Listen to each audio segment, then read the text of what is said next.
मनु का भाग्य। कर्म का मार्ग एक समय की बात है। एक छोटे से गांव में मनु नाम का एक युवक रहता था। वह बहुत मेहनती और ईमानदार था, लेकिन उसके जीवन में हमेशा कठिनाइयां बनी रहती थीं। उसकी फसलें अक्सर खराब हो जाती थीं, उसके व्यापार में नुकसान होता था और उसे अक्सर बीमारियां घेर लेती थीं। मनु हमेशा सोचता था कि उसका भाग्य इतना खराब क्यों है, जबकि वह हमेशा अच्छे कर्म करता है। एक दिन गौतम बुद्ध उस गांव में आए और एक वृक्ष के नीचे विश्राम कर रहे थे।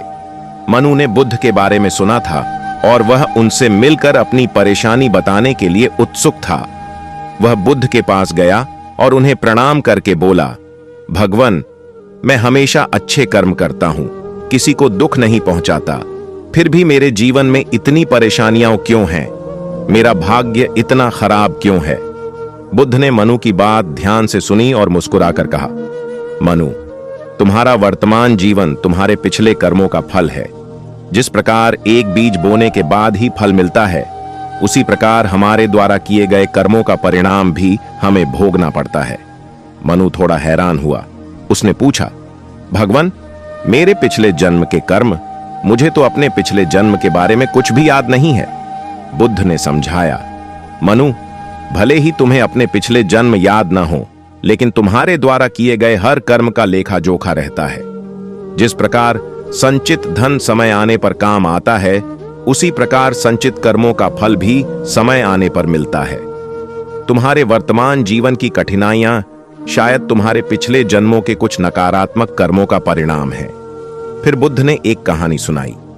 एक समय की बात है, एक गांव में दो व्यक्ति रहते थे। एक का नाम करुणा था और दूसरे का नाम क्रोध। करुणा हमेशा दूसरों की मदद करता था, दान पुण्य करता था और मीठे वचन बोलता था। क्रोध हमेशा दूसरों से ईर्ष्या करता था, उन्हें दुख पहुंचाता था और कठोर बातें कहता था। अपने जीवन के अंत में करुणा एक धनी और सुखी परिवार में जन्मा, जहां उसे सभी प्रकार के सुख और आराम मिले। वहीं क्रोध एक गरीब और दुखी परिवार में जन्मा, जहां उसे हर पल कठिनाइयों का सामना करना पड़ा। यह उनके पिछले जन्मों के कर्मों का ही फल था। बुद्ध ने आगे कहा, मनु, तुम्हारा वर्तमान भाग्य तुम्हारे पिछले कर्मों का परिणाम हो सकता है, लेकिन यह अंतिम नहीं है। तुम अपने वर्तमान कर्मों से अपने भविष्य के भाग्य को बदल सकते हो। यदि तुम अब भी अच्छे कर्म करते रहोगे, दूसरों के प्रति करुणा और प्रेम का भाव रखोगे, तो निश्चित रूप से तुम्हारे भविष्य का भाग्य उज्जवल होगा। मनु को बुद्ध की बातों से शांति मिली। उसे समझ में आया कि भाग्य कोई स्थिर चीज नहीं है, बल्कि यह हमारे कर्मों से जुड़ा हुआ है। उसने उसी दिन से और भी अधिक अच्छे कर्म करने का संकल्प लिया। उसने गरीबों की मदद करना शुरू कर दिया, बीमारों की सेवा की और हमेशा सत्य और धर्म के मार्ग पर चलने का प्रयास किया। धीरे धीरे मनु के जीवन में बदलाव आने लगा। उसकी परेशानियां कम होने लगीं और उसे सुख शांति का अनुभव होने लगा। उसने जान लिया कि भले ही उसका पिछला भाग्य कुछ भी रहा हो, वह अपने वर्तमान कर्मों, रीता की कहानी। कर्मों का लेखा जोखा। रीता का जन्म एक साधारण परिवार में हुआ था।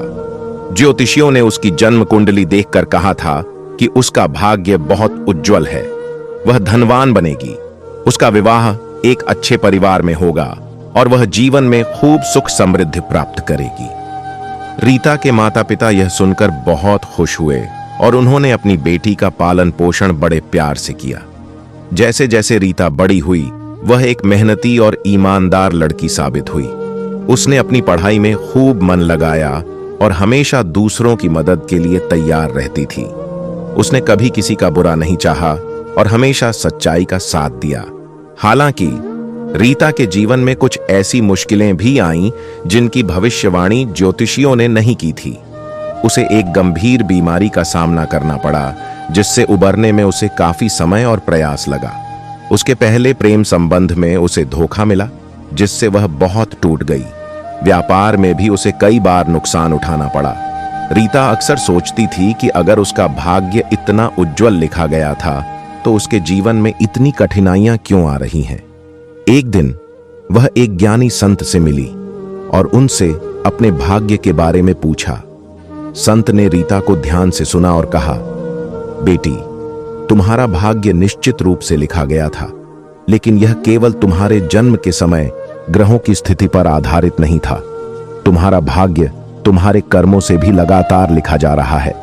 संत ने समझाया कि ज्योतिष एक संभावित रूपरेखा दिखा सकता है, लेकिन मनुष्य के कर्म उस रूपरेखा को बदल सकते हैं।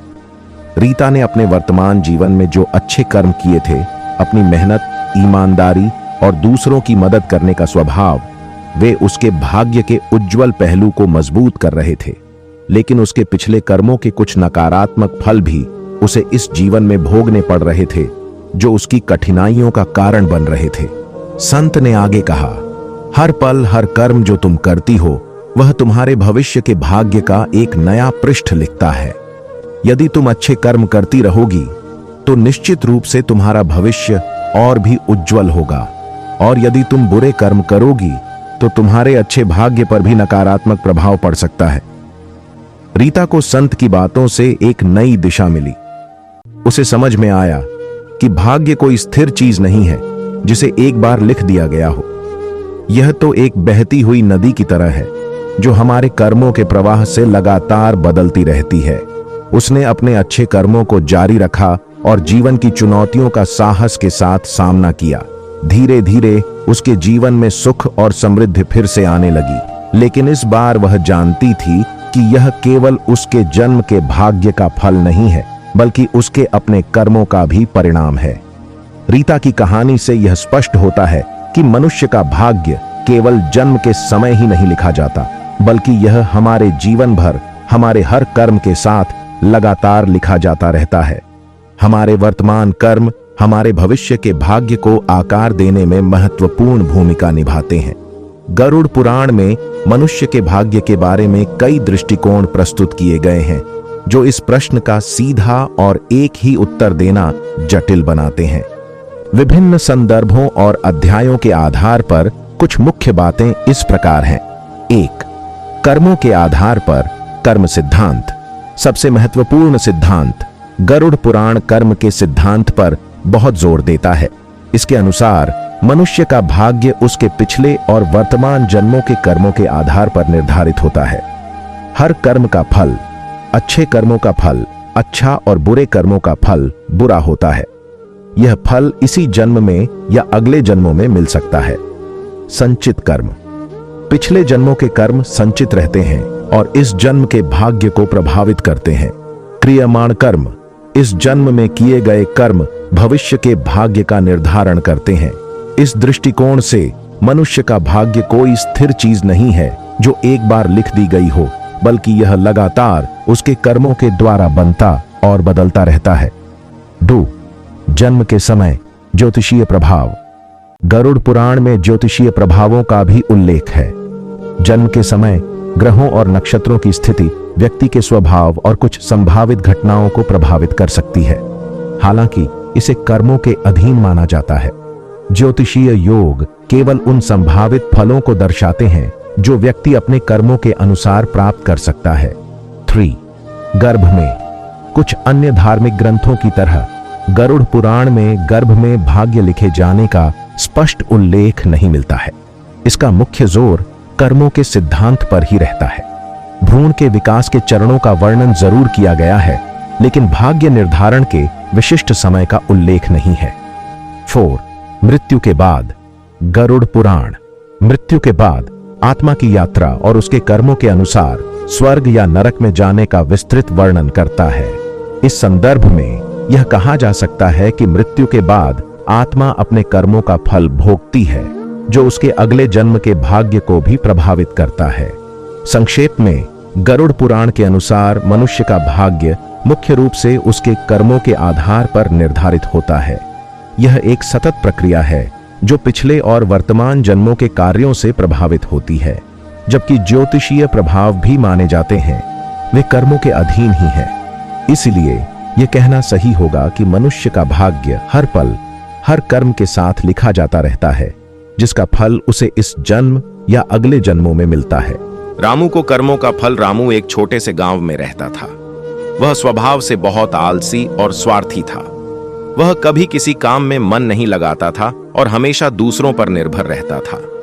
गांव के लोग जब मुश्किल में होते तो एक दूसरे की मदद करते थे, लेकिन रामू हमेशा उनसे दूर रहता और अपनी ही धुन में मस्त रहता।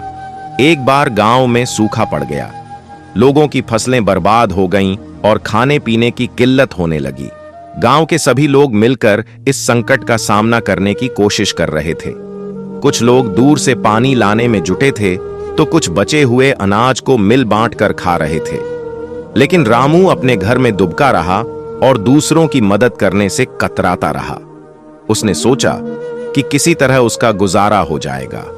जब गांव में खाने की चीजें खत्म होने लगीं, तो रामू को भी चिंता होने लगी। उसने दूसरों से मदद मांगनी शुरू की, लेकिन लोगों ने उसे याद दिलाया कि जब सबको मदद की जरूरत थी तो वह कहां था। कुछ लोगों ने उसे थोड़ा अनाज दिया, लेकिन ज्यादातर ने उसे अपने कर्मों का फल भोगने के लिए छोड़ दिया। रामू को पहली बार अपनी गलती का एहसास हुआ। उसने समझा कि अकेले रहने और दूसरों की परवाह न करने का क्या नतीजा होता है। उसे भूख और प्यास से तड़पना पड़ा, जबकि जिन लोगों की उसने कभी मदद नहीं की थी वे एक दूसरे का सहारा बनकर मुश्किल समय काट रहे थे। इस घटना के बाद रामू का स्वभाव बदल गया। उसने आलस्य छोड़कर काम करना शुरू कर दिया। उसने गांव के लोगों से माफी मांगी और हर संभव मदद करने का वादा किया। धीरे धीरे गांव में हालात सुधरने लगे और रामू भी सबके साथ मिलकर काम करने लगा। समय बीतता गया। रामू अब एक मेहनती और मददगार इंसान बन गया था। जब भी गांव में किसी को जरूरत होती, वह सबसे पहले पहुंचता। लोगों ने उसके बदलाव को देखा और उसे फिर से अपना लिया। रामू ने समझ लिया था कि स्वार्थ और आलस्य का फल दुखदाई होता है, जबकि सेवा और सहयोग से सुख और सम्मान मिलता है। एक बार फिर गांव में बाढ़ आ गई। इस बार रामू ने अपनी जान पर खेलकर कई लोगों की जान बचाई। गांव वालों ने उसकी बहादुरी और निस्वार्थ सेवा के लिए उसका बहुत सम्मान किया। रामू ने महसूस किया कि आज उसे जो सम्मान और खुशी मिल रही है वह उसके बदले हुए कर्मों का ही फल है। इस कहानी से पता चलता है कि रामू को अपने बुरे कर्मों, आलस्य और स्वार्थ का फल सूखे के समय अकेलेपन और कठिनाई के रूप में मिला। बाद में अपने अच्छे कर्मों, मेहनत और सेवा के कारण उसे सम्मान और खुशी का फल प्राप्त हुआ। यह दर्शाता है कि कर्मों का फल इस जीवन में भी स्पष्ट रूप से मिल सकता है। रामू के माता पिता को कर्मों का फल। रामू के माता पिता मोहन और राधा गांव के प्रतिष्ठित और धनी व्यक्ति थे। बाहर से वे धार्मिक और दानवीर दिखते थे, लेकिन अंदर ही अंदर वे बहुत स्वार्थी और दूसरों का शोषण करने वाले थे। वे अपने नौकरों से बुरा व्यवहार करते थे, गरीबों की मदद करने में कंजूसी दिखाते थे और अपने व्यापार में भी अक्सर बेईमानी करते थे। उन्होंने रामू को भी यही सिखाया कि दुनिया में सिर्फ अपना फायदा देखो और दूसरों का इस्तेमाल करो। रामू ने बचपन से अपने माता पिता को ऐसा करते देखा था, इसलिए उसके स्वभाव में भी स्वार्थ और दूसरों के प्रति उदासीनता घर कर गई थी, जैसा कि पिछली कहानी में बताया गया था। समय बीतता गया। मोहन और राधा ने खूब धन संपत्ति जमा की, लेकिन उनके घर में कभी शांति नहीं रही। रामू अक्सर बीमार रहता था और उनका आपस में भी हमेशा झगड़ा होता रहता था। गांव के लोग बाहर से उनका सम्मान करते थे, लेकिन अंदर ही अंदर उनकी स्वार्थी हरकतों से नाखुश थे। एक दिन मोहन को व्यापार में भारी नुकसान हुआ।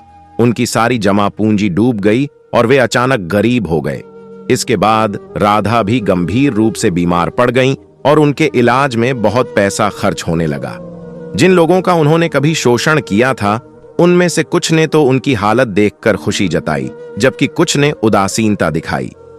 रामू, जिसने अपने माता पिता से स्वार्थ और दूसरों का इस्तेमाल करना सीखा था, इस मुश्किल समय में उनका साथ नहीं दे पाया।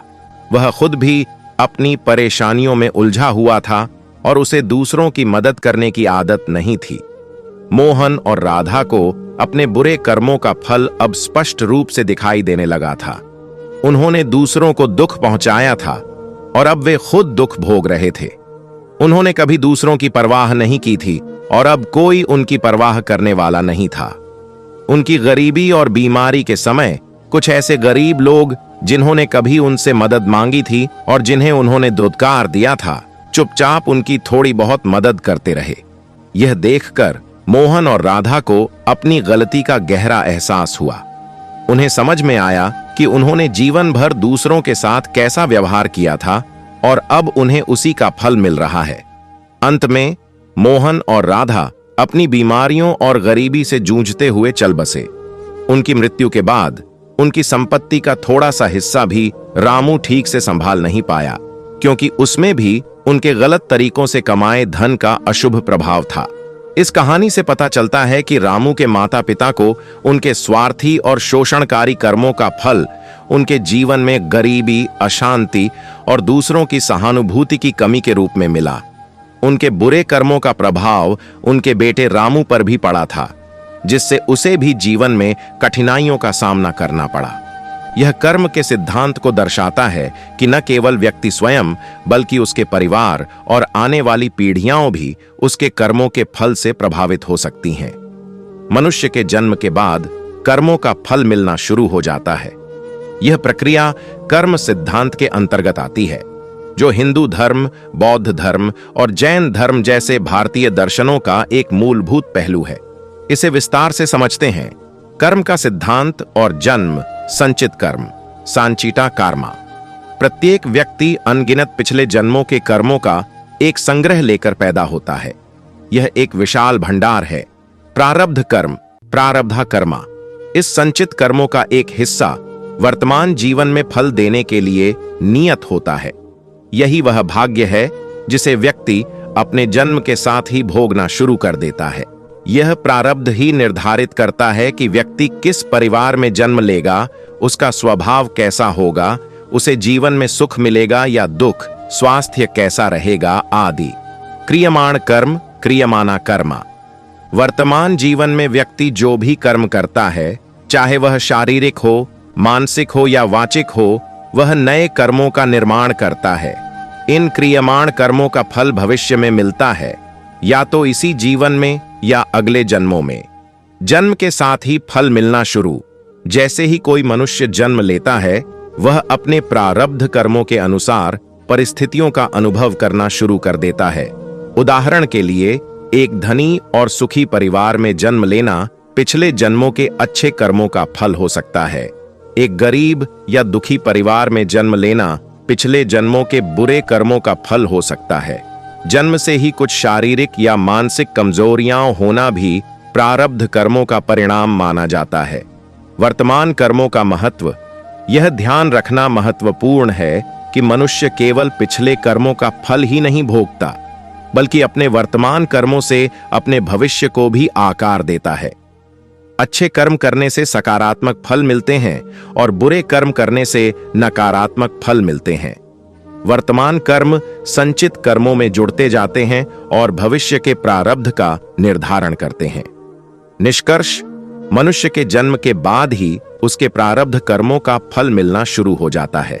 यह प्रारब्ध उसके पिछले जन्मों के कर्मों का वह हिस्सा है जिसे वह इस जीवन में अनुभव करने के लिए लाया है। साथ ही इस जीवन में किए गए कर्म भविष्य के फल का निर्धारण करते हैं। इसलिए कर्मों का फल मिलना एक सतत प्रक्रिया है जो जन्म से लेकर मृत्यु तक और उसके बाद भी जारी रहती है।